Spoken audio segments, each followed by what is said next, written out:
नमस्ते प्यारे बच्चों, राधे राधे। कैसे हैं आप सभी? आशा करती हूँ आप सभी बहुत अच्छे होंगे। प्यारे बच्चों, आज हम पढ़ने वाले हैं बायोलॉजी का एक सबसे इम्पोर्टेंट चैप्टर, जिस पर बच्चों का सबसे ज़्यादा डाउट भी रहता है और सबसे ज़्यादा एग्जाम में पूछा भी जाता है और सबको इसके विषय में काफ़ी जानकारी होती है। वो है कोशिका का पावर हाउस, है ना, सेल ऑफ ह्यूमन, माइटोकॉन्ड्रिया। क्या है? माइटोकॉन्ड्रिया। अच्छा, माइटोकॉन्ड्रिया के लिए आज एक वीडियो लेकर आए हैं। बहुत ही मज़ेदार वीडियो है, समझिएगा कि क्या होता है बायोलॉजी का चैप्टर माइटोकॉन्ड्रिया। देखिए, कोशिका का सबसे महत्वपूर्ण अंग हैगा माइटोकॉन्ड्रिया। क्या है? कोशिका का सबसे महत्वपूर्ण, है ना, एक जरूरी, खास, सबसे खास, जैसे मम्मी पापा हमारे लिए खास होते कि नहीं, ऐसे ही कोशिका, माइटोकॉन्ड्रिया कोशिका का सबसे महत्वपूर्ण भाग है, महत्वपूर्ण अंग है। बिना माइटोकॉन्ड्रिया के कोशिका नहीं चलने वाली है। बिना माइटोकॉन्ड्रिया के कोशिका नहीं चलने वाली है। देखिए क्या होता है माइटोकॉन्ड्रिया। तो देखिए, माइटोकॉन्ड्रिया कोशिका की बिजली फैक्ट्री है। क्या है? बिजली फैक्ट्री। उसे किससे ऊर्जा मिलती है? तो खाने से ऊर्जा मिलती है। सपोज मान लीजिए आपके घर में लाइट चली गई, तो आप ना तो पंखा चला सकते हैं, ना टीवी चला सकते हैं, ना आप मोबाइल चला सकते हैं। और मोबाइल को एनर्जी किससे मिल रही है? बिजली से मिल रही है। और बिना बिजली के मोबाइल चार्ज हो सकता है? नहीं हो सकता है। और बिना मोबाइल चार्ज नहीं होगा तो आप कैसे चलाओगे? नहीं चला सकते। ऑटोमेटिकली क्या आपका मोबाइल चल रहा है जो आप चला रहे हो? नहीं, बिजली से चल रहा है। घर में जो पंखा है वो कैसे चल रहा है? बिजली से चल रहा है। लाइट चल रही है, बिजली से चल रही है। तो जिस प्रकार से लाइट के बगैर ये सभी चीजें, पंखा, टीवी, मोबाइल नहीं चल सकता, उसी तरह बिना माइटोकॉन्ड्रिया के कोशिका नहीं चल सकती है। इसलिए कोशिका की बिजली फैक्ट्री है माइटोकॉन्ड्रिया, और उसे ऊर्जा मिलती है खाने से। माइटोकॉन्ड्रिया एक ऊर्जा है, एटीपी है। और ऊर्जा कैसे मिलती है समझिए। बोलो कैसे मिलती है मैडम, बताओ। समझो, देखो, बिना माइटोकॉन्ड्रिया के कोशिका काम नहीं कर सकती। बिना माइटोकॉन्ड्रिया किसके? माइटोकॉन्ड्रिया के। हम चैप्टर कौन सा पढ़ रहे हैं? माइटोकॉन्ड्रिया। किसका? बायोलॉजी का। तो बिना माइटोकॉन्ड्रिया क्या कोशिका का काम कर सकती है? नहीं कर सकती है। देखिए, क्योंकि इसे ऊर्जा यानी एटीपी चाहिए। क्या चाहिए? एटीपी। क्या चाहिए? एटीपी। ऊर्जा यानी एटीपी। अच्छा, एटीपी जो होती है वो ऊर्जा होती है। देखिए, ऊर्जा यानी एटीपी, ऊर्जा यानी एटीपी। अच्छा, एटीपी यानी ऊर्जा, इसकी खोज किसने करी थी? मतलब माइटोकॉन्ड्रिया की जो खोज करी थी, खोजकर्ता थे रिचार्ड अल्टमान। Richard Altmann. कैसे याद करेंगे? जैसे हमारे मोबाइल में रिचार्ज होता है कि नहीं, हम करते हैं कि नहीं रिचार्ज, 250 रुपये 300 रुपये का पर डे पर जीबी मिलता है, जिसपे 1 जीबी, और हम 4 बजते ही पूरा डाटा खत्म कर देते हैं, ठीक है ना। तो रिचार्ड यानी रिचार्ड अल्टमान ने किसकी खोज करी थी? माइटोकॉन्ड्रिया, ठीक है ना। तो देखिए, सुनिए, खोजकर्ता रिचार्ड अल्टमान। देखिए, सन नहीं बता सकते आपको, किताबों में बहुत अलग अलग, किसी में क्या लिखा है, किसी में क्या लिखा है, तो आप तो सिर्फ नाम लिखिए, सन पे मत जाइए कि कौन से सन में इन्होंने माइटोकॉन्ड्रिया की खोज करी थी। सन के लिए टाइम नहीं है, ठीक है, अलग अलग सन है, तो आप कंफ्यूज हो जाएंगे, ठीक है। अब देखिए, ऊर्जा कैसे बनती है? कैसे बनती है ऊर्जा? बोलोगे कैसे बनती है मैडम ऊर्जा? तो देखिए, ऊर्जा बनती है खाने से। यानी जो हम खाना खाते हैं, जैसे दाल खाया, रोटी खाया, चावल खाया, सब्जी खाई, सैलेड खाया। सैलेड आप खाते ही नहीं होंगे, पानी पूरी, पतासे, मंचूरियन वगैरह। तो जो भी चीज़ आप खाते हो, फल फ्रूट वगैरह खाते हो, तो जब ये खाते हो आपके पेट पे जाता है, यहाँ से खाया पेट में गया, तो जब वो पेट में जाता है ना प्यारे बच्चों, तो वो खाना एटीपी तोड़ता है और उससे बनाता है ऊर्जा। एटीपी क्या करता है? खाने को तोड़ता है, ऊर्जा बनाता है, ऊर्जा बना के देता है माइटोकॉन्ड्रिया को, और माइटोकॉन्ड्रिया उस ऊर्जा को देता है कोशिका को। किसको देता है? कोशिका को। और कोशिका क्या करती है? अपने पूरे शरीर में जितने भी तत्व हैं, जैसे कि मांसपेशियां हैं, दिल है, इन सबको दे देता है। किन सबको दे देता है? कोशिका इन सबको क्या कह देती है? ऊर्जा दे देती है। तो ये सभी तत्व क्या करने लग जाते हैं? चलने लग जाते हैं। दिल है, हमारी मांसपेशियां है, हार्ट है, फेफड़ा है, लीवर है, किडनी है, ये सभी क्या हो जाते हैं? चलने लगते, काम करने लगते थे। सपोज मान लो मैं भाग रही हूँ, तो मैं भाग रही हूँ ऐसे ऐसे ऐसे, तो भाग रही हूँ, तो मैं क्यों भाग रही हूँ? मेरे में ऊर्जा है। बिना ऊर्जा के क्या मैं भाग सकती हूँ? नहीं भाग सकती। मैं बोल रही हूँ, तो बोल रही हूँ, क्यों बोल रही हूँ? मेरे में ऊर्जा है। 3 घंटे में काम करूँगी, उसके बाद मैं ऐसे लुप्त हो जाऊंगी, ऐसे बोलने लग जाऊंगी। तो उस वक्त उस कंडीशन में मेरी जिम्मेदारी कौन संभालेगा? ऊर्जा। और ऊर्जा किससे मिलेगी? माइटोकॉन्ड्रिया की, माइटोकॉन्ड्रिया से। और माइटोकॉन्ड्रिया ऊर्जा किससे बनाएगा? एटीपी से। एटीपी क्या करेगी? खाने से ऊर्जा बनाएगी। और ऊर्जा किसको देगी? माइटोकॉन्ड्रिया को। माइटोकॉन्ड्रिया ऊर्जा किसको देगा? कोशिका को। और कोशिका ऊर्जा किसको देगी? हमारे शरीर में लीवर, किडनी, फेफड़ा, इन सबको। क्वेश्चन पूछ लिया जाए, सबसे ज्यादा ऊर्जा किसको चाहिए रहती है? तो दिल को, क्योंकि दिल दिन भर धड़कता है, पर सेकंड दिल धड़कता है। दिल जो रहता है ना, धक धक धक, हम सो जाते हैं तब भी धक धक धक करता रहता है। कौन?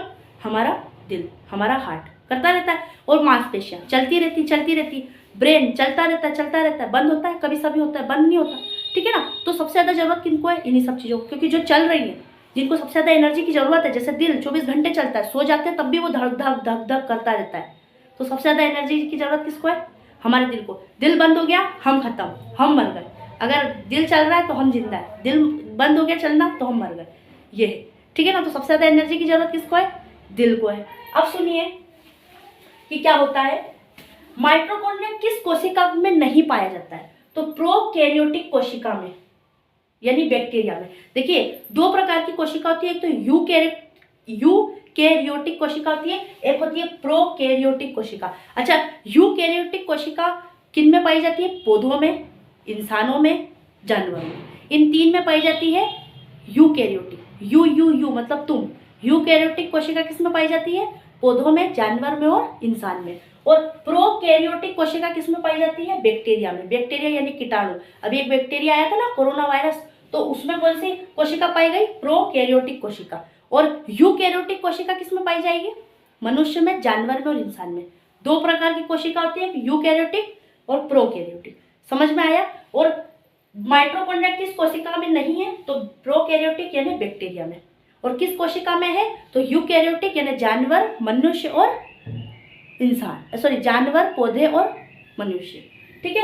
अब देखिए एक चीज और समझिए, अगर क्वेश्चन पूछ दिया जाए कि भैया कोशिका का, सॉरी, माइटोकॉन्ड्रिया का डायग्राम बनाइए, डायग्राम यानी चित्र बनाइए, तो देखिए ये ऐसा होता है क्या? माइटोकॉन्ड्रिया। क्या? माइटोकॉन्ड्रिया कैसा होता है? एकदम ऐसा होता है, ऐसा पूरा दिखता है, चप्पल के आकार का होता है। आप जो चप्पल पहनते हो ना, ऐसी फॉर्म वाले चप्पल, जूता पहनते हो, तो उसके आकार का होता है माइटोकॉन्ड्रिया। माइटोकॉन्ड्रिया के प्रमुख 3 या 4 तत्व हैं, मैं नाम बता देती हूँ, ऐसा कैसा डायग्राम आप बना के आइएगा, ठीक है। ऐसा नॉर्मल डायग्राम बनाइएगा चप्पल के आकार का।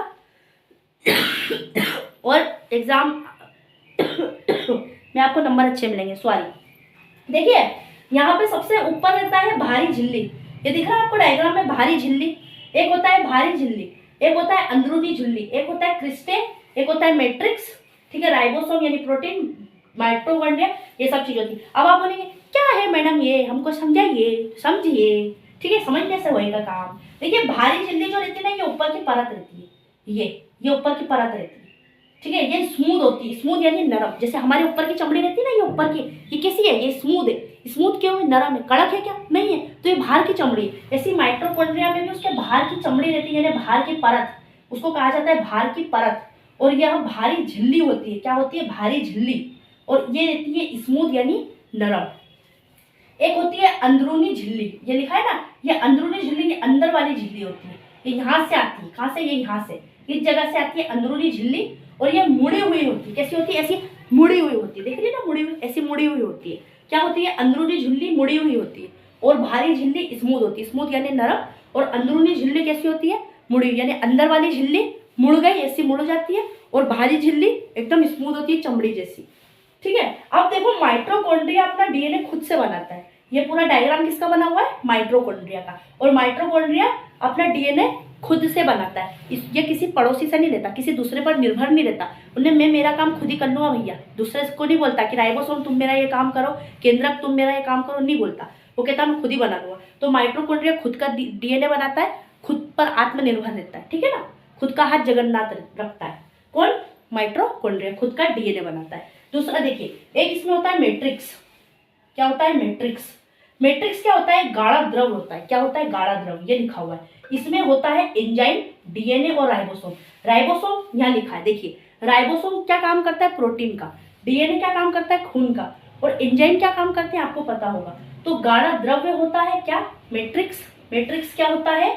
मैट्रिक्स होता है गाढ़ा द्रव्य, तेल जैसा, जेली जैसा गाढ़ा द्रव होता है मैट्रिक्स। ठीक है। ये एंजाइम बनाता है, डीएनए बनाता है, और राइबोसोम यानी प्रोटीन का काम करता है किसमें, माइटोकॉन्ड्रिया में। एक होता है क्रिस्टे।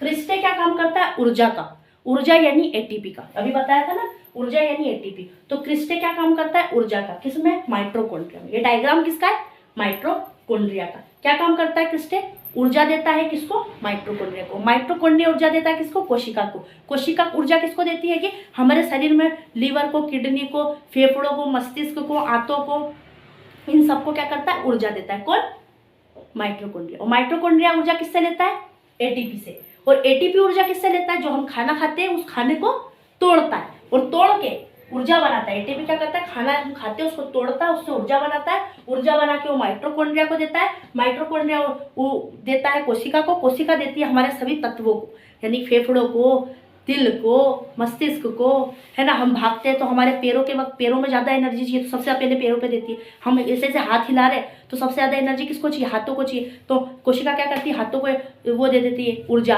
अगर हमारे को हम सबसे ज़्यादा बोल रहे हैं तो जीवान को सबसे ज़्यादा एनर्जी चाहिए, ऊर्जा चाहिए, तो कोशिका क्या करती है, जीवान को क्या करती है, ऊर्जा दे देती है। और कोशिका ऊर्जा कहाँ से लाती है, माइटोकॉन्ड्रिया से। माइटोकॉन्ड्रिया ऊर्जा कहाँ से लाता है, एटीपी से। और एटीपी ऊर्जा कहाँ से लाता है, एटीपी कहाँ से लाता है, हम जो खाते हैं फल फ्रूट दाल सब्जी चावल, वो उसको तोड़ता है, उससे ऊर्जा बनाता है, और वो ऊर्जा माइटोकॉन्ड्रिया को देता है। माइटोकॉन्ड्रिया कोशिका को, और कोशिका किसको दे देगी, फेफड़ों को, दिल को, लीवर को, किडनी को। समझ में आया, समझ में आया प्यारे बच्चों।